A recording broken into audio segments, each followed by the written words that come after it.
ನಮಸ್ಕಾರ. ಮುಖ್ಯಾಂಶಗಳು. ದೇಶದ ರಕ್ಷಣೆಗೆ ಸರ್ಕಾರದ ಮೊದಲ ಆದ್ಯತೆ. ದೇಶೀಯವಾಗಿ ಅತ್ಯಾಧುನಿಕ ಶಸ್ತ್ರಾಸ್ತ್ರ ನಿರ್ಮಾಣಕ್ಕೆ ಪ್ರೋತ್ಸಾಹ. ಪ್ರಧಾನಿ ನರೇಂದ್ರ ಮೋದಿ. ಸ್ವಾವಲಂಬಿ ದೇಶಕ್ಕಾಗಿ ಆತ್ಮನಿರ್ಭರ ಸಂಕಲ್ಪ ಅಚಲ. ವಿಶ್ವದ ಯಾವುದೇ ಶಕ್ತಿಯಿಂದ ಭಾರತವನ್ನು ನಿಯಂತ್ರಿಸುವುದು ಅಸಾಧ್ಯ. ರಾಜನಾಥ್ ಸಿಂಗ್. ಕೇಂದ್ರದ ಕೃಷಿ ನೀತಿಗಳು ರೈತರ ಅಭ್ಯುದಯಕ್ಕೆ ಪೂರಕ. ಪ್ರತಿಪಕ್ಷಗಳಿಂದ ಅನಗತ್ಯ ಗೊಂದಲ ಸೃಷ್ಟಿ. ಕೆಎಸ್ ಈಶ್ವರಪ್ಪ ಆರೋಪ. ಒಂದು ದೇಶ ಒಂದು ಪಡಿತರ ಚೀಟಿ ಯೋಜನೆ ಕರ್ನಾಟಕ ಸೇರಿ ದೇಶದ 6 ರಾಜ್ಯಗಳಲ್ಲಿ ಯಶಸ್ವಿ ಅನುಷ್ಠಾನ. ಕೇಂದ್ರ ಆಹಾರ ಸಚಿವಾಲಯ.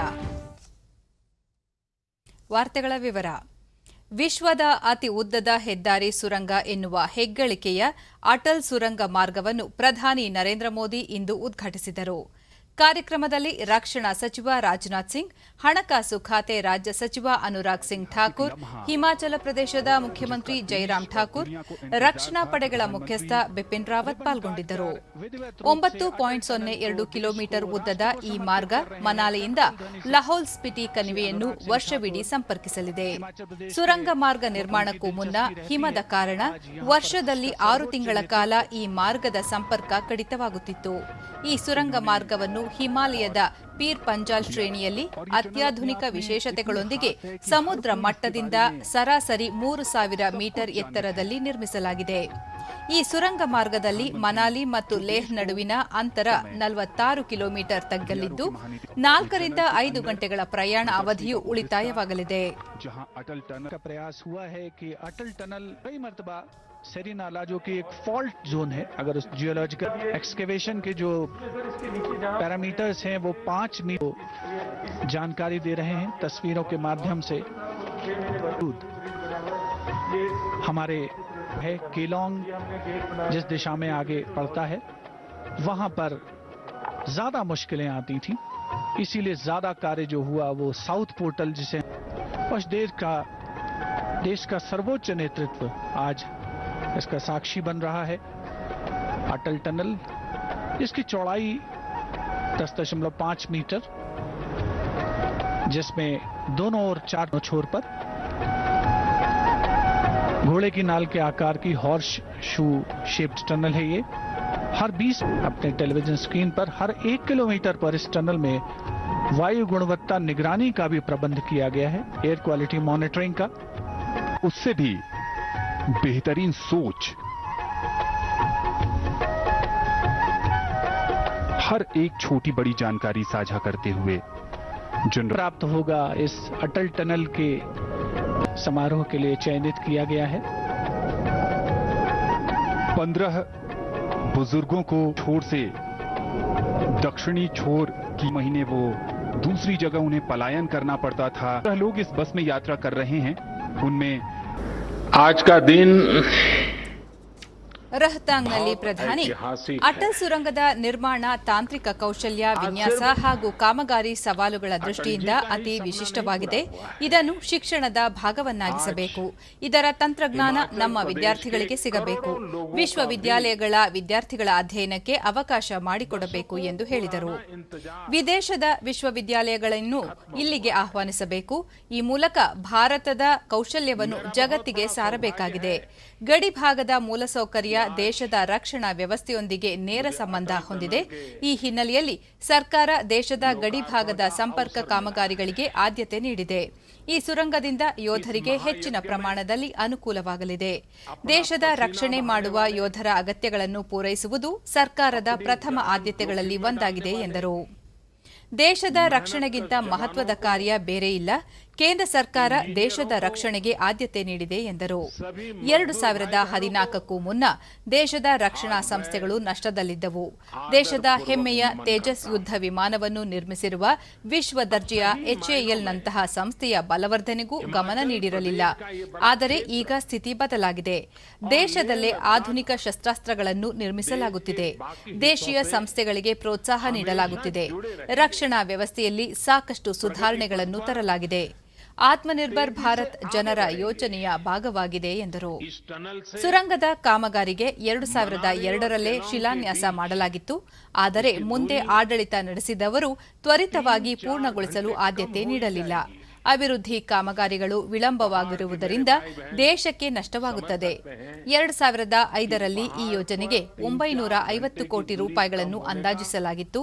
ಆದರೆ ಈಗ ಪೂರ್ಣಗೊಳ್ಳುವಾಗ ಕಾಮಗಾರಿ ವೆಚ್ಚ ಸುಮಾರು 3 ಪಟ್ಟು ಹೆಚ್ಚಾಗಿದ್ದು 3200 ಕೋಟಿ ರೂಪಾಯಿಗಳ ವೆಚ್ಚದಲ್ಲಿ ನಿರ್ಮಿಸಲಾಗಿದೆ ಎಂದು ತಿಳಿಸಿದರು. ಈ ಸುರಂಗ ನಿರ್ಮಾಣದಿಂದ ಅಟಲ್ ಬಿಹಾರಿ ವಾಜಪೇಯಿ ಅವರ ಕನಸಷ್ಟೇ ಅಲ್ಲ, ಹಿಮಾಚಲ ಪ್ರದೇಶದ ಜನರ ದಶಕಗಳ ಕನಸು ಪೂರ್ಣಗೊಂಡಂತಾಗಿದೆ. ಲೇಹ್ ಹಾಗೂ ಲದ್ದಾಖ್ ಪ್ರದೇಶಗಳ ಜೀವನಾಡಿಯಾಗಿ ದೇಶದ ಇತರ ಭಾಗಗಳೊಂದಿಗೆ ಜೋಡಿಸಲಿದೆ ಎಂದರು. देवधारा हिमाचल और बुद्ध परंपरा के उस जुड़ाव को भी सशक्त करने वाली है, जो भारत से निकलकर आज पूरी दुनिया को नई राह, नई रोशनी दिखा रही है. इसके लिए हिमाचल और लेह लद्दाख के सभी साथियों को बहुत बहुत बधाई. साथियों, अटल टनल भारत के बॉर्डर इंफ्रास्ट्रक्चर को भी नई ताकत देने वाली है. ये विश्व स्तरीय बॉर्डर कनेक्टिविटी का जीता जागता प्रमाण है. हिमालय का ये हिस्सा हो, पश्चिम भारत में रेगिस्तान का विस्तार हो, या फिर दक्षिण और पूर्वी भारत का तटीय इलाका, ये देश की सुरक्षा और समृद्धि दोनों के बहुत बड़े संसाधन है. हमेशा से इन क्षेत्रों के संतुलित और संपूर्ण विकास को लेकर यहां के इंफ्रास्ट्रक्चर को बेहतर बनाने की मांग उठती रही है. लेकिन लंबे समय तक हमारे यहां बॉर्डर से जुड़े इंफ्रास्ट्रक्चर के प्रोजेक्ट या तो प्लानिंग के स्टेज से बाहर ही नहीं निकल पाए, या जो निकले वो अटक गए, लटक गए, भटक गए. अटल टनल के साथ भी सामान्यतः हमने देखा होगा. ರಕ್ಷಣಾ ಸಚಿವ ರಾಜನಾಥ್ ಸಿಂಗ್, ಅಟಲ್ ಸೇತುವೆ ಈ ಭಾಗದ ಸಾಮಾಜಿಕ ಆರ್ಥಿಕ ವ್ಯವಸ್ಥೆಗೆ ಮಹತ್ವದ ಕೊಡುಗೆ ನೀಡಲಿದೆ. ಪ್ರಧಾನಿ ನರೇಂದ್ರ ಮೋದಿ ಅವರ ಮುತುವರ್ಜಿಯಿಂದ ಕಾಮಗಾರಿ ಪೂರ್ಣಗೊಂಡಿದೆ ಎಂದರು. इस काम को पूरा किया है, इसलिए बॉर्डर रोड ऑर्गेनाइजेशन को इसके लिए मैं अपनी तरफ से हार्दिक बधाई देता हूं. सामरिक दृष्टि से इस टनल का क्या महत्व है मुझे बतलाने की जरूरत नहीं है. सभी को इस बात की जानकारी है. स्वाभाविक है, सीमा पर तैनात हमारे सेना के जवानों के लिए राशन, वेपन और अदर लॉजिस्टिक्स और साथ ही साथ डिप्लॉयमेंट करने में भी हमको काफी आसानी होगी. और यह बिल्कुल दो देशों की सीमा पर यह टनल बना हुआ है. मैं मानता हूं कि जहां देश की जनता को यह समर्पित है टनल, वहीं पर हमारे सीमा की सुरक्षा करने वाले सेना के जवानों के लिए समर्पित है और सीमा पर रहने वाले लोगों के लिए भी यह विशेष रूप से समर्पित है. क्योंकि हमारे सेना का जवान भी पीस टाइम में अपने शरीर का पसीना बहाता है, और अपने शरीर का पसीना पीस टाइम में भी इसलिए बहाता है कि यदि वार टाइम आ जाए तो हमें कम रक्त बहाना पड़े, इसलिए पीस टाइम में वो अपने जिस्म का पसीना बहाता है. अपने आप में एक आधुनिक स्मारक है.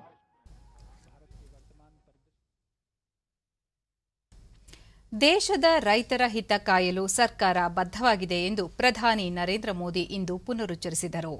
ಕುಲುವಿನ ಸೋಲಂಗ್ ಕಣಿವೆಯಲ್ಲಿ ಜನಸಭೆಯಲ್ಲಿ ಪಾಲ್ಗೊಂಡ ಅವರು, ಹೊಸ ಕೃಷಿ ವಿಧೇಯಕಗಳಿಂದ ಹಳೆಯ ಮಾರಾಟ ವ್ಯವಸ್ಥೆ ರದ್ದಾಗುತ್ತಿಲ್ಲ, ಬದಲಿಗೆ ಹೊಸ ಅವಕಾಶಗಳನ್ನು ನೀಡಲಾಗುತ್ತಿದೆ.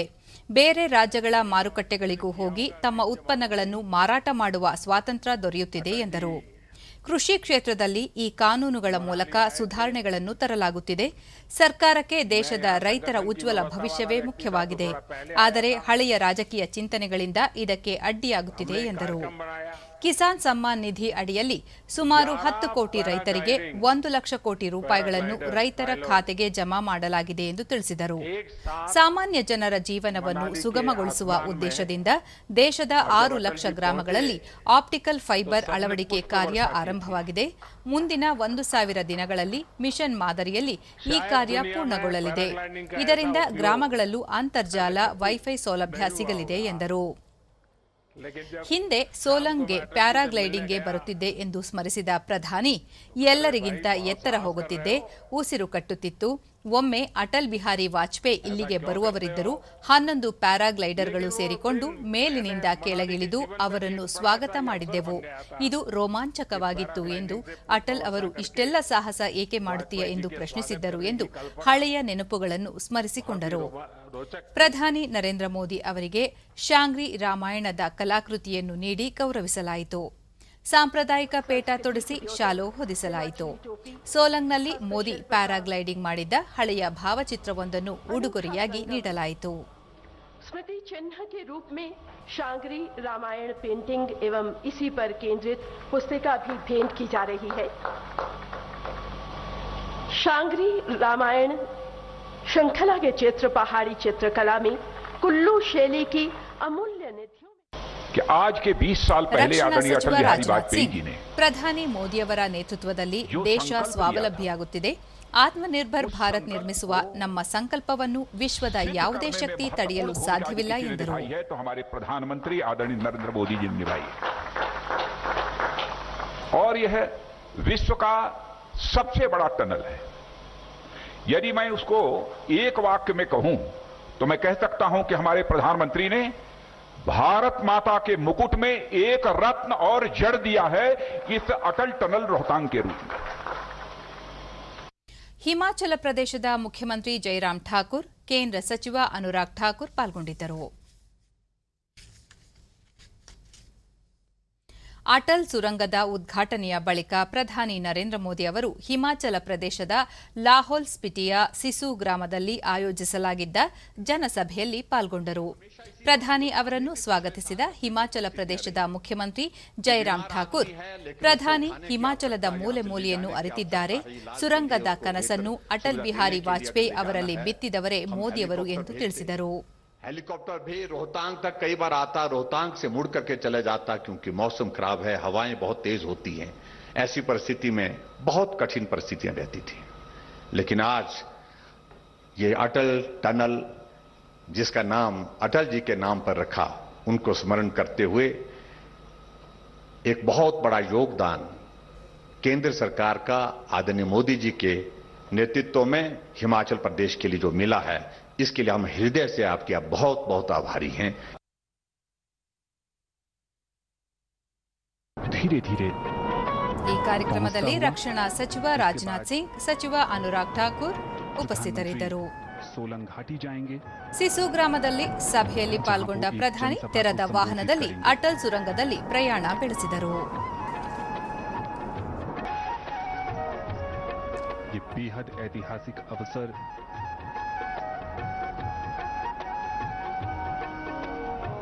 एक सपना जो दशकों पहले देखा गया था, आज उन तमाम लोगों की आकांक्षा. ಶಿವಮೊಗ್ಗ ನಗರದಲ್ಲಿ ಬಿಜೆಪಿ ಯುವ ಮೋರ್ಚಾದಿಂದ ಡ್ರಗ್ಸ್ ಮುಕ್ತ ಕರ್ನಾಟಕ ಅಭಿಯಾನಕ್ಕೆ ಇಂದು ಚಾಲನೆ ನೀಡಲಾಯಿತು. ಗ್ರಾಮೀಣಾಭಿವೃದ್ಧಿ ಮತ್ತು ಪಂಚಾಯತ್ ರಾಜ್ ಸಚಿವ ಕೆಎಸ್ ಈಶ್ವರಪ್ಪ ಅಭಿಯಾನ ಉದ್ಘಾಟಿಸಿದರು. ಸಂಸದ ಬಿವೈ ರಾಘವೇಂದ್ರ ಮತ್ತಿತರರು ಉಪಸ್ಥಿತರಿದ್ದರು.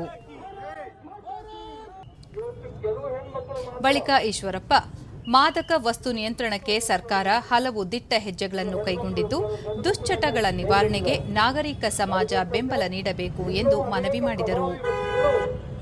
ಈ ಒಂದು ಡ್ರಗ್ಸ್ನ ವ್ಯವಸ್ಥೆಯಲ್ಲಿ ಭಾಗಿಯಾಗಿದ್ದಾರೆ. ನಮ್ಮ ಸರ್ಕಾರ ಯಾವುದೇ ಮುಲಾಜಿಲ್ಲದೆ ಅವ್ರನ್ನೆಲ್ಲರೂ ಕೂಡ ಅರೆಸ್ಟ್ ಮಾಡಿ ಜೈಲಿಗೆ ಕಳಿಸ್ತೀವಿ. ಈ ಅಂಶವನ್ನು ಈ ಸರ್ಕಾರದಲ್ಲಿ ಇಷ್ಟಪಡ್ತಾರೆ.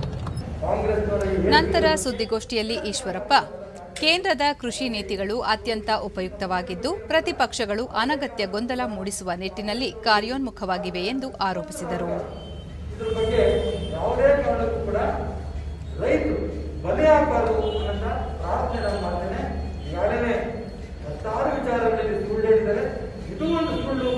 ಈ ಸುಳ್ಳನ್ನ ಈ ರಾಜ್ಯದ ಈ ದೇಶದ ರೈತರು ಅರ್ಥ ಮಾಡಿಕೊಂಡು ಕೇಂದ್ರದ ಭಾರತೀಯ ಜನತಾ ಪಾರ್ಟಿ ನರೇಂದ್ರ ಮೋದಿ ಜೊತೆಗೆ ಇರ್ತಾರೆ, ಕಾಂಗ್ರೆಸ್ನವರು ಮತ್ತು ಬೇರೆ ಬೇರೆ ಪಕ್ಷಗಳು ಮಾಡ್ತಾರೆ ಅಂತ ಈ ಒಂದು ಆಪಾದನೆಗಳ ಬಗ್ಗೆ ಈ ದೇಶದ ರೈತರು ಖಂಡಿತ ಈ ಸರ್ಕಾರ ಈ ಪಕ್ಷಗಳನ್ನ ತಿರಸ್ಕಾರ ಮಾಡ್ತಾರೆ ಅಂತ ವಿಶ್ವಾಸ ನನಗಿದೆ.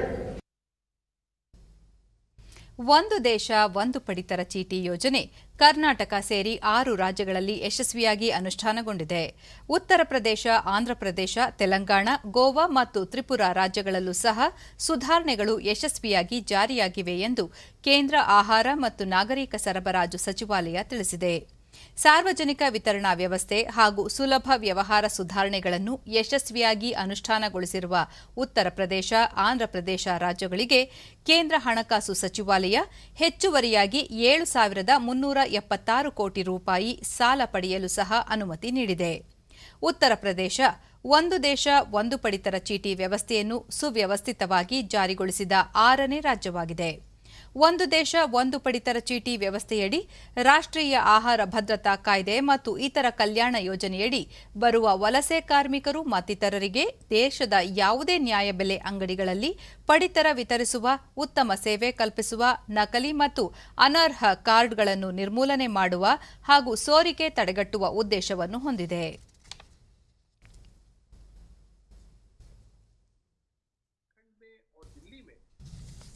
एक पायलट प्रोजेक्ट हमने शुरू किया है जिसके जरिए जो ऑनलाइन डेथ और बर्थ रजिस्टर्स इशू ದೇಶದ 99% ಹೆಚ್ಚು ನಗರಗಳು ಬಯಲು ಶೌಚ ಮುಕ್ತವಾಗಿದ್ದು, ಈ ಅಭಿಯಾನವನ್ನು ಮತ್ತಷ್ಟು ತೀವ್ರಗೊಳಿಸಲು ಕೇಂದ್ರ ಸರ್ಕಾರ ತೀರ್ಮಾನಿಸಿದೆ. ಸ್ವಚ್ಛ ಭಾರತ ಅಭಿಯಾನಕ್ಕೆ 6 ವರ್ಷ ತುಂಬಿದ ಹಿನ್ನೆಲೆಯಲ್ಲಿ ನಿನ್ನೆ ಆಯೋಜಿಸಲಾಗಿದ್ದ ವೆಬಿನಾರ್ನಲ್ಲಿ ಮಾತನಾಡಿದ ಕೇಂದ್ರ ವಸತಿ ಮತ್ತು ನಗರಾಭಿವೃದ್ಧಿ ಸಚಿವ ಹರ್ದೀಪ್ ಸಿಂಗ್ ಪುರಿ, ಕೇಂದ್ರ ಸರ್ಕಾರದ ಸ್ವಚ್ಛ ಸರ್ವೇಕ್ಷಣಾ ಅಭಿಯಾನದಲ್ಲಿ 12 ಕೋಟಿಗೂ ಹೆಚ್ಚು ನಾಗರಿಕರು ಭಾಗವಹಿಸಿದ್ದಾರೆ ಎಂದರು. 2014ರಲ್ಲಿ ಯಾವುದೇ ನಗರ ಶೌಚ ಮುಕ್ತವಾಗಿರಲಿಲ್ಲ. 18% ಘನತ್ಯಾಜ್ಯ ಸಂಸ್ಕರಣೆ ಈಗ 67% ಏರಿಕೆಯಾಗಿದೆ. 6 ವರ್ಷಗಳ ಅನುಭವದ ಆಧಾರದ ಮೇಲೆ ಸ್ವಚ್ಛತಾ ಕಾರ್ಯ ಯೋಜನೆಗಳಲ್ಲಿ ಅಗತ್ಯ ಬದಲಾವಣೆ ಮಾಡುವ ಕುರಿತು ರೂಪುರೇಷೆಗಳನ್ನು ಸಿದ್ಧಪಡಿಸುವ ಕಾರ್ಯ ನಡೆಯುತ್ತಿದೆ ಎಂದು ಸಚಿವರು ಮಾಹಿತಿ ನೀಡಿದರು. ಉತ್ತರ ಬಂಗಾಳ ಕೊಲ್ಲಿಯ ಬಂಗೋಸಾಗರ್ನಲ್ಲಿ ಇಂದಿನಿಂದ ಭಾರತ ಬಾಂಗ್ಲಾದೇಶಗಳ ದ್ವೈವಾರ್ಷಿಕ ನೌಕಾ ಸಮರಾಭ್ಯಾಸ ಆರಂಭವಾಗಲಿದೆ. ಸಾಗರ ವಲಯದಲ್ಲಿನ ಸಮರ ಹಾಗೂ ಮತ್ತಿತರ ಕ್ಷೇತ್ರಗಳಲ್ಲಿ ಕೌಶಲ್ಯ ಹೆಚ್ಚಿಸಿಕೊಳ್ಳುವ ಜೊತೆಗೆ ಕಾರ್ಯಾಚರಣೆಯಲ್ಲಿ ಅನುಭವವನ್ನು ಪರಸ್ಪರ ವಿನಿಮಯ ಮಾಡಿಕೊಳ್ಳುವ ಉದ್ದೇಶದಿಂದ ಈ ಸಮರಾಭ್ಯಾಸ ನಡೆಸಲಾಗುತ್ತಿದೆ. ಈ ಕುರಿತು ರಕ್ಷಣಾ ಸಚಿವಾಲಯ ಹೇಳಿಕೆಯೊಂದನ್ನು ಬಿಡುಗಡೆ ಮಾಡಿದ್ದು, ಭೂ ಮೇಲ್ಮೈ ಪ್ರದೇಶ, ಕಡಲು ಭಾಗದಿಂದ ಯುದ್ಧ ವಿಮಾನ, ಹೆಲಿಕಾಪ್ಟರ್ಗಳ ಕಾರ್ಯಾಚರಣೆ ನಡೆಸಲಾಗುತ್ತಿದೆ ಎಂದಿದೆ.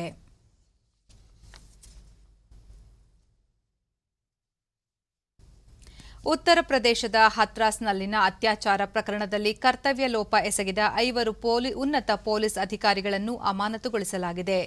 ಪ್ರಕರಣ ಕುರಿತು ವಿಶೇಷ ತನಿಖಾ ತಂಡ ನೀಡಿದ ಪ್ರಾಥಮಿಕ ವರದಿ ಆಧಾರದ ಮೇಲೆ ಮುಖ್ಯಮಂತ್ರಿ ಯೋಗಿ ಆದಿತ್ಯನಾಥ್ ಅವರು ಜಿಲ್ಲಾ ಪೊಲೀಸ್ ವರಿಷ್ಠಾಧಿಕಾರಿ ವಿಕ್ರಾಂತ್ ವೀರ್ ಮತ್ತಿತರರನ್ನು ಅಮಾನತು ಮಾಡುವಂತೆ ಆದೇಶಿಸಿದ್ದರು. ಪ್ರಕರಣಕ್ಕೆ ಸಂಬಂಧಿಸಿದ ವ್ಯಕ್ತಿಗಳನ್ನು ನಾರ್ಕೋ ಮತ್ತು ಪಾಲಿಗ್ರಾಫ್ ಪರೀಕ್ಷೆಗೆ ಒಳಪಡಿಸಲು ಎಸ್ಐಟಿ ತೀರ್ಮಾನಿಸಿದೆ. ವಿಶ್ವವಿಖ್ಯಾತ ಮೈಸೂರು ದಸರಾ ಮಹೋತ್ಸವದ ಸಿದ್ಧತಾ ಕಾರ್ಯಗಳು ಆರಂಭವಾಗಿದ್ದು, ಕೊರೋನಾ ಸಾಂಕ್ರಾಮಿಕ ರೋಗ ಹರಡದಂತೆ ಜಿಲ್ಲಾಡಳಿತ ಅಗತ್ಯ ಕ್ರಮ ಕೈಗೊಂಡಿದೆ. ಅರಮನೆ ಆವರಣದಲ್ಲಿ ಇಂದು ಬೆಳಗ್ಗೆ ಜಿಲ್ಲಾ ಆರೋಗ್ಯ ಇಲಾಖೆ ವತಿಯಿಂದ ಗಜಪಡೆಯ ಮಾವುತರು ಹಾಗೂ ಕಾವಾಡಿಗರಿಗೆ ಆರೋಗ್ಯ ತಪಾಸಣೆ ನಡೆಸಿ ಕೊರೋನಾ ಪರೀಕ್ಷೆಗಾಗಿ ಗಂಟಲು ದ್ರವ ಮಾದರಿಯನ್ನು ಸಂಗ್ರಹಿಸಲಾಯಿತು.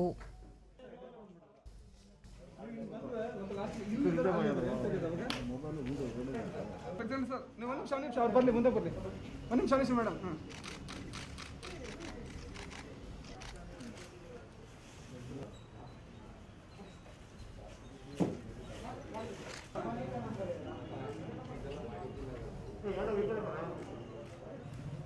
ಈ ವರ್ಷ ದಸರಾ ನಡೀತಾ ಇದೆ ಅನ್ನೋದೇ ದೊಡ್ಡ ವಿಷಯ. ಡಿಡಿ ನ್ಯೂಸ್ನೊಂದಿಗೆ ಹಿರಿಯ ಅರಣ್ಯಾಧಿಕಾರಿ ಅಲೆಕ್ಸಾಂಡರ್, ಕೇಂದ್ರ ಹಾಗೂ ರಾಜ್ಯ ಸರ್ಕಾರಗಳ ಮಾರ್ಗಸೂಚಿಯನ್ವಯ ಕೊರೋನಾ ಹರಡದಂತೆ ಎಲ್ಲಾ ರೀತಿಯ ಮುಂಜಾಗ್ರತಾ ಕ್ರಮಗಳನ್ನು ಕೈಗೊಳ್ಳಲಾಗಿದೆ. ವ್ಯಕ್ತಿಗತ ಅಂತರ, ಸ್ವಚ್ಛತೆಗೆ ಆದ್ಯತೆ ನೀಡಲಾಗಿದ್ದು, ಪಾರಂಪರಿಕ ದಸರಾವನ್ನು ಯಶಸ್ವಿಯಾಗಿ ನಡೆಸಲು ಮುಂದಾಗಿರುವುದಾಗಿ ತಿಳಿಸಿದರು. ಅಥವಾ ಇನ್ನು ಸ್ಯಾನಿಟೈಸೇಷನ್ ಆಗಲಿ, ಈ ಎಲ್ಲ ಪ್ರಕ್ರಿಯೆಗಳನ್ನು ನಾವು ಮಾಡಿಕೊಂಡು ಕೋವಿಡ್ ಟೆಸ್ಟ್ ಮಾಡಿಸುವಂಥ ಚಾಲನೆ ಕಾರ್ಯಕ್ರಮಕ್ಕೆ ಇವತ್ತು ನಾವು ಚಾಲನೆ ಮಾಡಿರೋದು ತಾವೆಲ್ಲ ನೋಡಿದ್ದೀರಿ. ಸಾಧ್ಯವಾದಷ್ಟು ಒಂದು ಪಶುವೈದ್ಯ ನಾಗರಾಜ್, ಆನೆಗಳು, ಮಾವುತರು, ಕಾವಾಡಿಗರು ಆರೋಗ್ಯದಿಂದ ಇದ್ದು ನಿಗಾ ವಹಿಸಲಾಗಿದೆ, ಅಗತ್ಯ ಕ್ರಮಗಳನ್ನು ಕೈಗೊಳ್ಳಲಾಗಿದೆ ಎಂದರು. ಪ್ರತಿ ವರ್ಷದಂತೆ ನಾವು ಇಲ್ಲೇ ವ್ಯವಸ್ಥೆ ಮಾಡ್ಕೊಂಡು ಹೋಗ್ತಾ ಇದ್ದೇವೆ. ಈ ಒಂದು ಕೊರೋನಾ ಟೆಸ್ಟನ್ನು ಮಾಡಿಸ್ಲಿಕ್ಕೆ ಎಲ್ಲ ಥರದ ವ್ಯವಸ್ಥೆಯನ್ನು ಮಾಡ್ಕೊಂಡಿದ್ದೇವೆ. ಜಿಲ್ಲಾ ಆರೋಗ್ಯ ಇಲಾಖೆಯಿಂದ ಸಿಬ್ಬಂದಿಯವರು ಬಂದು ಸ್ಯಾಂಪಲನ್ನು ತಗೊಳ್ತಾ ಇದ್ದಾರೆ. ಸೊ ಇದು ನಾಳೆಯಿಂದ ನಮ್ಮ ಆ್ಯಸ್ ಯೂಸ್ಯುವಲ್ ನಮ್ಮ ಆನೆಗಳಿಗೆ ಹೆಚ್ಚಿನ ರೀತಿ ತರಬೇತಿ ಕೊಡೋ ಮುನ್ಸೂಚನೆಯಲ್ಲಿ ನಾವು ಮುಂದೆ ಹೋಗ್ತೇವೆ. ಕೊರೋನಾ ಸೋಂಕು ಚೇತರಿಕೆಯ ರ್ಯಾಂಕಿಂಗ್ನಲ್ಲಿ ಭಾರತ ಅಗ್ರಸ್ಥಾನದಲ್ಲಿದ್ದು, ಅತ್ಯಂತ ಕಡಿಮೆ ಮರಣ ಪ್ರಮಾಣ ದಾಖಲಾದ ದೇಶಗಳ ಸಾಲಿನಲ್ಲಿ ಭಾರತ ಮೊದಲ ಸ್ಥಾನದಲ್ಲಿದೆ ಎಂದು ಕೇಂದ್ರ ಆರೋಗ್ಯ ಸಚಿವಾಲಯ ತಿಳಿಸಿದೆ. ಈ ಕುರಿತು ಅಂಕಿಅಂಶಗಳನ್ನು ಬಿಡುಗಡೆ ಮಾಡಿದ್ದು, ಒಟ್ಟಾರೆ ಜಾಗತಿಕ ಸೋಂಕಿನ ಪ್ರಮಾಣದಲ್ಲಿ ಭಾರತದ ಪಾಲು 18.6ರಷ್ಟಿದ್ದು, ಚೇತರಿಕೆ ದರ 21ರಷ್ಟಿದೆ. ಅಮೆರಿಕದಲ್ಲಿ 21.7ರಷ್ಟು ಸೋಂಕಿತರಿದ್ದು, ಚೇತರಿಕೆ ಪ್ರಮಾಣ 18.4ರಷ್ಟಿದೆ. 14ರಷ್ಟು ಸೋಂಕಿತರನ್ನು ಹೊಂದಿರುವ ಬ್ರೆಜಿಲ್ನಲ್ಲಿ 13.3ರಷ್ಟು ಚೇತರಿಸಿಕೊಳ್ಳುತ್ತಿದ್ದಾರೆ. ಭಾರತದಲ್ಲಿ 1.56ರಷ್ಟು ಮರಣ ಪ್ರಮಾಣವಿದ್ದು, ಇಂಗ್ಲೆಂಡ್ನಲ್ಲಿ ಅತಿ ಹೆಚ್ಚು ಅಂದರೆ 9.17ರಷ್ಟು ಮಂದಿ ಸಾವಿಗೀಡಾಗುತ್ತಿದ್ದಾರೆ. ಫ್ರಾನ್ಸ್ನಲ್ಲಿ 5.7ರಷ್ಟು, ಸ್ಪೇನ್ನಲ್ಲಿ 4.11ರಷ್ಟು, ಬ್ರೆಜಿಲ್ನಲ್ಲಿ 2.99, ಅಮೆರಿಕದಲ್ಲಿ 2.87ರಷ್ಟು ಮಂದಿ ಸಾವಿಗೀಡಾಗುತ್ತಿದ್ದಾರೆ. ಒಟ್ಟಾರೆ ಜಾಗತಿಕವಾಗಿ 2.97ರಷ್ಟು ಮಂದಿ ಸಾವಿಗೀಡಾಗುತ್ತಿದ್ದಾರೆ. ದೇಶದಲ್ಲಿ ಕಳೆದ 24 ಗಂಟೆಗಳಲ್ಲಿ ಹೊಸದಾಗಿ 79,476 ಕೋವಿಡ್-19 ಪ್ರಕರಣಗಳು ದೃಢಪಟ್ಟಿವೆ. ಇದರಿಂದಾಗಿ ದೇಶದಲ್ಲಿ ಒಟ್ಟು ಕೊರೋನಾ ಸೋಂಕಿತರ ಸಂಖ್ಯೆ 64,73,544ಕ್ಕೆ ಏರಿಕೆಯಾಗಿದೆ. ಈವರೆಗೆ 54,27,706 ಕೊರೋನಾ ಸೋಂಕಿತರು ಗುಣಮುಖರಾಗಿದ್ದು, ಸುಮಾರು 9,44,996 ಸಕ್ರಿಯ ಪ್ರಕರಣಗಳಿವೆ. ನಿನ್ನೆ ಒಂದೇ ದಿನ 1,069 ಸೋಂಕಿತರು ಸಾವನ್ನಪ್ಪಿದ್ದು, ಒಟ್ಟು 1,842 ಮಂದಿ ಮೃತಪಟ್ಟಿದ್ದಾರೆ. ಚೇತರಿಕೆ ಪ್ರಮಾಣ 83.84ರಷ್ಟಿದೆ. ದೇಶದಲ್ಲಿ ನಿನ್ನೆ ಒಂದೇ ದಿನ 11,32,675 ಮಾದರಿಗಳ ಪರೀಕ್ಷೆ ನಡೆಸಲಾಗಿದೆ ಎಂದು ಕೇಂದ್ರ ಆರೋಗ್ಯ ಮತ್ತು ಕುಟುಂಬ ಕಲ್ಯಾಣ ಸಚಿವಾಲಯ ತಿಳಿಸಿದೆ. ಕೇಂದ್ರದ ಪ್ರಧಾನಮಂತ್ರಿ ಉದ್ಯೋಗ ಸೃಜನ ಯೋಜನೆ ಉತ್ತರ ಕನ್ನಡ ಜಿಲ್ಲೆಯ ಅಂಕೋಲಾ ತಾಲೂಕಿನಲ್ಲಿ ಯಶಸ್ವಿಯಾಗಿ ಅನುಷ್ಠಾನಗೊಂಡಿದೆ. ತಾಲೂಕಿನ ಕೆನರಾ ಬ್ಯಾಂಕ್ ಶಾಖೆ 15 ಫಲಾನುಭವಿಗಳನ್ನು ಗುರುತಿಸಿ 25 ಲಕ್ಷ ರೂಪಾಯಿ ಸಾಲ ಸೌಲಭ್ಯವನ್ನು ಒದಗಿಸಿದೆ. ಈ ಮೂಲಕ ನಿರುದ್ಯೋಗಿಗಳು ಸ್ವಾವಲಂಬಿಗಳಾಗಲು ಅನುವು ಮಾಡಿಕೊಟ್ಟಿದೆ.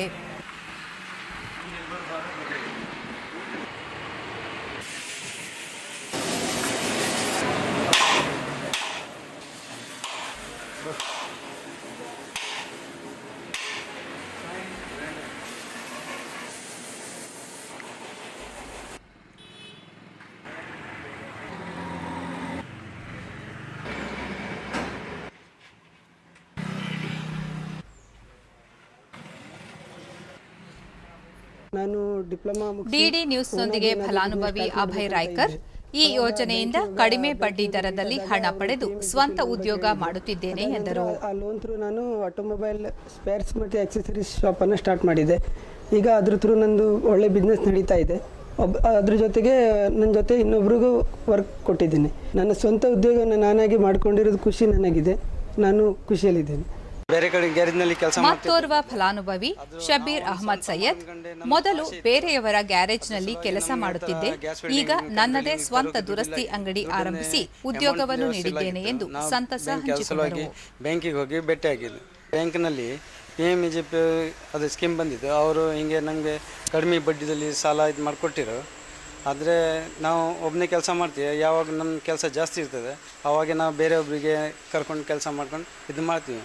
ನನಗೆ ಹಣಕಾಸಿನ ಮೋಹನ್ ಈ ಯೋಜನೆಯಿಂದ ಹಣ ಪಡೆದು ಬದುಕು ಕಟ್ಟಿಕೊಂಡಿದ್ದೇನೆ ಎಂದರು. ವಿಚಾರಿಸಿದವಾಗ ನನಗೆ CMEGP ಅನ್ಕೊಂಡು ಸಬ್ಸಿಡಿ ಲೋನ್ ಬಗ್ಗೆ ಪ್ರಧಾನಮಂತ್ರಿ ಅವರ ಯೋಜನೆ ಬಗ್ಗೆ ನಂಗೆ ತಿಳಿಸ್ಕೊಟ್ಟಾಗ ನಾನೇನು ಮಾಡಿದೆ, ನಾನು ಕಡಿಮೆ ಬಡ್ಡಿ ದರದಲ್ಲಿ ನನಗೆ ಒಳ್ಳೆ ಹಣಕಾಸಿನ ವ್ಯವಸ್ಥೆ ಆಯಿತು.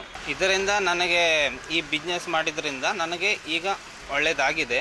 ಇದೇ ರೀತಿಯಾಗಿ ಬೇರೆ ಯುವಕರಿಗೂ ಕೂಡ ಇದರಿಂದ ಸಾಕಷ್ಟು ಅಂಕೋಲಾ ಕೆನರಾ ಬ್ಯಾಂಕ್ನ ಹಿರಿಯ ಶಾಖಾ ಪ್ರಬಂಧಕ ವೆಂಕಟೇಶ್ ಮಜ್ಜಿಗುಡ್ಡ ನಿರುದ್ಯೋಗಿ ಯುವಕ ಯುವತಿಯರಿಗೆ ಮತ್ತು ಸಣ್ಣ ವ್ಯಾಪಾರಿಗಳಿಗೆ ಈ ಯೋಜನೆ ಅನುಕೂಲವಾಗಿದ್ದು ಸ್ವಯಂ ಉದ್ಯೋಗಕ್ಕೆ ಸಹಕಾರಿಯಾಗಿದೆ ಎಂದು ಮಾಹಿತಿ ನೀಡಿದರು. ಸುಮಾರು ಒಂದು 15 ಕಸ್ಟಮರ್ಗಳನ್ನು ನಾವು ಐಡೆಂಟಿಫೈ ಮಾಡಿ ಅವರಿಗೆ ಒಂದು ಅಪ್ರಾಕ್ಸಿಮೇಟ್ಲಿ ಒಂದು 25 lakhsವರೆಗೂ ನಾವು ಆ ಯೋಜನೆಯಿಂದ ಬರುವಂಥ ಹಣವನ್ನು ಅವ್ರಿಗೆ ನಾವು ಬಿಡುಗಡೆ ಮಾಡಿ ಮತ್ತು ಅದರಿಂದ ವ್ಯಾಪಾರವನ್ನು ಹೇಗೆ ಮಾಡಬೇಕು ಮತ್ತು ಅದರಿಂದ ಯಾವ ಥರ ಒಂದು ಆದಾಯ ಗಳಿಸಬಹುದು ಅನ್ನೋದಕ್ಕೆ ಸಾಕಷ್ಟು ನಮ್ಮಲ್ಲಿ ಉದಾಹರಣೆ ಇದಾವೆ.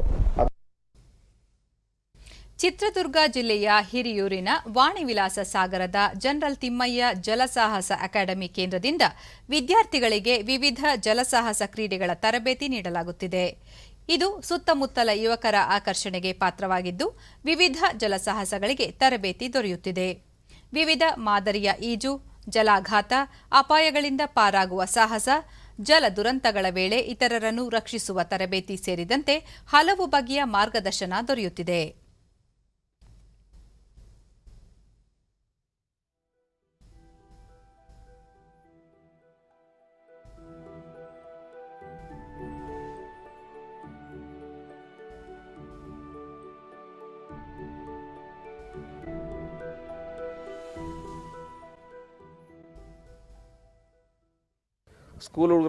ಸಾಹಸ ಚಟುವಟಿಕೆಗಳಲ್ಲಿ ಪಾಲ್ಗೊಂಡ ಶಾಸಕ ಗೂಳಿಹಟ್ಟಿ ಡಿ ಶೇಖರ್ ಡಿಡಿ ನ್ಯೂಸ್ನೊಂದಿಗೆ 6ರಿಂದ 10ನೇ ತರಗತಿವರೆಗಿನ ವಿದ್ಯಾರ್ಥಿಗಳಿಗೆ ಈಜು ತರಬೇತಿ ಪ್ರಾರಂಭ ಮಾಡಿದ್ದು ತಾಲೂಕು ವ್ಯಾಪ್ತಿಯ 100 ವಿದ್ಯಾರ್ಥಿಗಳು ತರಬೇತಿ ಪಡೆಯುತ್ತಿದ್ದಾರೆ. ಇವರಿಗೆ ಊಟ ವಸತಿ ಕೂಡ ಕಲ್ಪಿಸಲಾಗಿದೆ ಎಂದು ಹೇಳಿದರು. 6ರಿಂದ SLC ವರೆಗೂ ವಿದ್ಯಾರ್ಥಿಗಳು ಆಯ್ಕೆ ಮಾಡಿ ಅವರ ಮನೆಗಳ ತಂದೆ ತಾಯಿ ಕಳಿಸ್ಲಿಕ್ಕೆ ಇಷ್ಟಪಡ್ತಾ ಇರಲಿಲ್ಲ. BO ಅವರು ಮನವೊಲಿಸಿ ಅವರ ತಂದೆ ತಾಯಿಗಳಿಗೆಲ್ಲ ಇವತ್ತು ಇಲ್ಲಿ ಟ್ರೈನಿಂಗ್ 5 ದಿನ ಆಗಿದೆ. ಈಗ ಫುಲ್ ತರವಾಗಿದ್ದಾರೆ. ಇಲ್ಲಿ ಉಚಿತ ಊಟ ವಸತಿ ಸ್ಪೋರ್ಟ್ಸ್ ಇಲಾಖೆಯಿಂದ ಮಾಡ್ತಿದ್ದಾರೆ. ಜನರಲ್ ತಿಮ್ಮಯ್ಯ ಸಾಹಸ ಅಕಾಡೆಮಿ ವ್ಯವಸ್ಥಾಪಕ ಶಬ್ಬೀರ್ 7 ಜನರ ನುರಿತ ತಂಡದಿಂದ 12 ವರ್ಷಕ್ಕೂ ಮೇಲ್ಪಟ್ಟ ವಿದ್ಯಾರ್ಥಿಗಳಿಗೆ ವಿಶೇಷ ತರಬೇತಿ ನೀಡಲಾಗುತ್ತಿದೆ ಎಂದು ತಿಳಿಸಿದರು. ನೀರಿನ ಪಕ್ಕದಲ್ಲಿರುವ ಮಕ್ಕಳು ಬಂದಿದ್ದಾರೆ. ಈಗ ಸೇಫ್ಟಿ ಬಗ್ಗೆ ವಾಟರ್ ಸೇಫ್ಟಿ ಕೆಲವು ತುಂಬ ಜನ ಕಳೆದ ವರ್ಷ ನೋಡಬೇಕು, 20 ಜನ ಮುಳುಗಿ ಸತ್ತು, ಅದು ಆಕ್ಸಿಡೆಂಟ್ ಆಗಬಾರ್ದು. ಅದಕ್ಕೆ ಸೇಫ್ಟಿ ಬಗ್ಗೆ ಟ್ರೈನಿಂಗ್ ಕೊಡ್ತಾ ಇದೀವಿ, ಸ್ವಿಮ್ಮಿಂಗ್ ಬಗ್ಗೆ, ಸೇಫ್ಟಿ ಬಗ್ಗೆ. ಆಮೇಲೆ ಇವ್ರು ಕಲ್ತರು, ಇವರು ನಾಟ್ ಎಕ್ಸ್ಪರ್ಟ್, ಹೋಗಿ ಬೇರೆ ಸೇವ್ ಮಾಡೋಂಗಿಲ್ಲ, ಇವ್ರ ಜೀವ ಇವ್ರು ಕಾಪಾಡ್ಕೋಬೇಕು ಅಷ್ಟೇ, ಬೇರೆ ಸೇವ್ ಮಾಡೋಕ್ಕೆ ಆಗಲ್ಲ. ಅದು ಅವ್ರಿಗೆ ಮನವರಿಕೆ ಮಾಡ್ತಾ ಇದೆ ಸರ್. ಮತ್ತೆ ವಿದ್ಯಾರ್ಥಿ ವಿನಾಯಕ ಶಿಬಿರದಲ್ಲಿ ಶಿಸ್ತು ಮತ್ತು ಧೈರ್ಯ ಸಾಹಸಗಳ ಬಗ್ಗೆ ಕಲಿತಿದ್ದು ಮುಂದೆ ಈಜು ಸ್ಪರ್ಧೆಯಲ್ಲಿ ಭಾಗವಹಿಸುವ ಆಸಕ್ತಿ ಹೊಂದಿರುವುದಾಗಿ ಹೇಳಿದರು. ಈ ತರ ಹೊಡಿಬೇಕು ಅಂತೇಳಿ ಅದರಲ್ಲಿ 4 ಟೈಪ್ ಹೇಳಿರೋ free style, first breath out, ಆಮೇಲೆ ಮಸ್ಟಿಟ್ಯೂಡ್ ಫ್ಲೂಟಿಂಗು, ಮತ್ತೆ floating with leg kicking. Next ಅದಂತ ಆದ್ಮೇಲೆ ಫ್ರೀ ಸ್ಟೈಲ್ ಸ್ವಿಮ್ಮಿಂಗ್ ಕಲ್ತೀನಿ, ಮತ್ತೆ ಕಾಕಿಂಗು ಚೆನ್ನಾಗಿ ಮಾಡ್ತೀನಿ, ಬರ್ತಿರ್ಲಿಲ್ಲ ಫಸ್ಟ್. ಮತ್ತೋರ್ವ ವಿದ್ಯಾರ್ಥಿ ಚಿರಂಜೀವಿ ವಿವಿಧ ಜಲಕ್ರೀಡೆಗಳ ಬಗ್ಗೆ ತರಬೇತಿ ದೊರೆಯುತ್ತಿದ್ದು ತಜ್ಞರಿಂದ ಅಗತ್ಯ ಮಾರ್ಗದರ್ಶನ ದೊರೆಯುತ್ತಿದೆ ಎಂದರು. ಏನು ಕಲ್ತಿರ್ಲಿಲ್ಲ ಸರ್, ಬ್ರೀತ್ ಔಟ್ ಕಲ್ತೆ ಸರ್, ಆಮೇಲೆ ಮಷಿನ್ ಫ್ಲೋಟಿಂಗ್ ಕಲ್ತೆ ಸರ್, ಫ್ಲೋಟಿಂಗ್ ಕಲ್ತೆ ಸರ್, ಆಮೇಲೆ ಫ್ಲೋಟಿಂಗ್ ವಿತ್ ಕಿಕಿಂಗ್ ಕಲ್ತೆ ಸರ್. ಕುವೈತ್ ದೊರೆ ಶೇಖ್ ಸಬಾಹ್ ಅಲ್ ಅಹಮದ್ ಅಲ್ ಜಬೇರ್ ಅಲ್ ಸಬಾಹ್ ನಿಧನದ ಹಿನ್ನೆಲೆಯಲ್ಲಿ ನಾಳೆ ದೇಶಾದ್ಯಂತ 1 ದಿನದ ರಾಷ್ಟ್ರೀಯ ಶೋಕಾಚರಣೆ ಆಚರಿಸಲು ಕೇಂದ್ರ ಗೃಹ ಸಚಿವಾಲಯ ನಿರ್ಧರಿಸಿದೆ. ಈ ಹಿನ್ನೆಲೆಯಲ್ಲಿ ನಾಳೆ ದೇಶಾದ್ಯಂತ ರಾಷ್ಟ್ರಧ್ವಜವನ್ನು ಅರ್ಧಕ್ಕೆ ಇಳಿಸಿ ಸಂತಾಪ ಸೂಚಿಸಲಾಗುವುದು. ಸರ್ಕಾರದ ಯಾವುದೇ ಅಧಿಕೃತ ಕಾರ್ಯಕ್ರಮಗಳು ನಡೆಯುವುದಿಲ್ಲ ಎಂದು ಇಲಾಖೆ ತನ್ನ ಹೇಳಿಕೆಯಲ್ಲಿ ತಿಳಿಸಿದೆ. ಕೊನೆಯಲ್ಲಿ ಮತ್ತೊಮ್ಮೆ ಮುಖ್ಯಾಂಶಗಳು. ದೇಶದ ರಕ್ಷಣೆಗೆ ಸರ್ಕಾರದ ಮೊದಲ ಆದ್ಯತೆ, ದೇಶೀಯವಾಗಿ ಅತ್ಯಾಧುನಿಕ ಶಸ್ತ್ರಾಸ್ತ್ರ ನಿರ್ಮಾಣಕ್ಕೆ ಪ್ರೋತ್ಸಾಹ, ಪ್ರಧಾನಿ ನರೇಂದ್ರ ಮೋದಿ. ಸ್ವಾವಲಂಬಿ ದೇಶಕ್ಕಾಗಿ ಆತ್ಮನಿರ್ಭರ್ ಸಂಕಲ್ಪ ಅಚಲ, ವಿಶ್ವದ ಯಾವುದೇ ಶಕ್ತಿಯಿಂದ ಭಾರತವನ್ನು ನಿಯಂತ್ರಿಸುವುದು ಅಸಾಧ್ಯ, ರಾಜನಾಥ್ ಸಿಂಗ್. ಕೇಂದ್ರದ ಕೃಷಿ ನೀತಿಗಳು ರೈತರ ಅಭ್ಯುದಯಕ್ಕೆ ಪೂರಕ, ಪ್ರತಿಪಕ್ಷಗಳಿಂದ ಅನಗತ್ಯ ಗೊಂದಲ ಸೃಷ್ಟಿ, ಕೆಎಸ್ ಈಶ್ವರಪ್ಪ ಆರೋಪ. ಒಂದು ದೇಶ ಒಂದು ಪಡಿತರ ಚೀಟಿ ಯೋಜನೆ ಕರ್ನಾಟಕ ಸೇರಿ ದೇಶದ 6 ರಾಜ್ಯಗಳಲ್ಲಿ ಯಶಸ್ವಿ ಅನುಷ್ಠಾನ, ಕೇಂದ್ರ ಆಹಾರ ಸಚಿವಾಲಯ. ನಮ್ಮ ಮುಂದಿನ ವಾರ್ತಾ ಪ್ರಸಾರ ಸಂಜೆ 7 ಗಂಟೆಗೆ ಚಂದನದಲ್ಲಿ. ನಮಸ್ಕಾರ.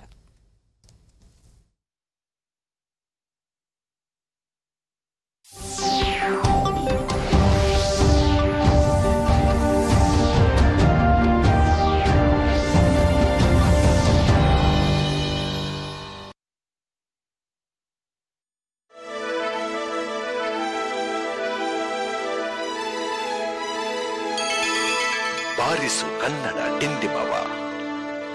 ದೂರದರ್ಶನ.